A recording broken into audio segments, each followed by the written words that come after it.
नांदेड़ जिले का उमरी तहसील कोलगुड़ा गांव महाप्रसाद में मकल दोपहर के बाद जहरीला खाना खाने का एक मामला सामने आया, जिसमें एक धार्मिक कार्यक्रम के महाप्रसाद के दौरान 150 लोग जहर से प्रभावित हुए।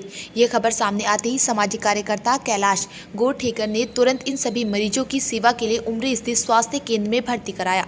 स्वास्थ्य केंद्र अधिकारी और जिला चिकित्सा अधिकारी भी मौके पर पहुंच चुके। मरीजों की हालत स्थिर बताई जा रही।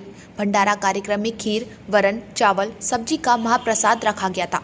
आपको बता दें कि हालांकि जहर के कारण का अभी पता नहीं चल पाया, लेकिन 150 से अधिक मरीजों की बढ़ती संख्या को देखकर मंगल कार्यालय को अस्पताल बनाया गया। अस्पताल में जगह की कमी के कारण कैलाश गोठेकर ने इन मरीजों को एक निजी अस्पताल में स्थानांतरित कर दिया और वहां उनकी देखभाल जारी है।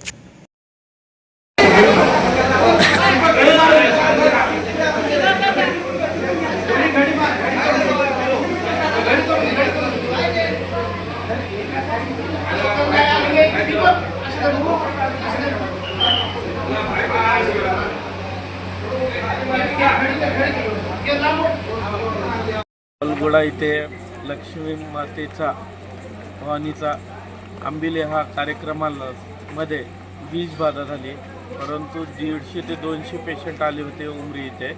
सर्व पेशंट आता स्टेबल आहेत, परंतु काही 2-3 पेशंटचं थोडं डेंजर वाटत आहेत। बाकी सर्व पेशंट चांगले आहेत। इथली डॉक्टरची टीम खूप चांगलं काम केली, प्रशासन टीम चांगलं केली।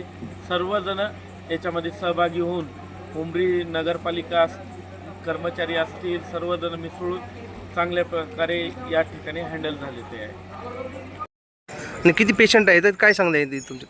सध्याला तर आपल्याकडे आलेले पेशंटची संख्या जी आहे ती पेशंटची संख्या 82 पर्यंत आलेली आहे आणि आणखीन पेशंट आहेत, म्हणजे 50-1 पेशंट आणखीन येणार आहेत आपल्याकडे।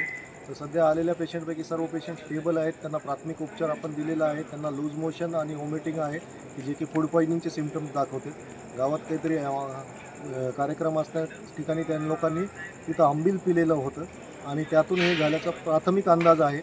तर बाकी आपण सॅम्पल वगैरे पाठवलेले आहेत त्यांचे आणि त्यांना आपण प्राथमिक उपचार दिलेले आहेत। सध्या पेशंट स्टेबल आहेत। 2 पेशंट थोडेसे क्रिटिकल वाटले, त्यांना आपण नांदेडला आता रेफर केलेलं आहे। ठीक आहे सर।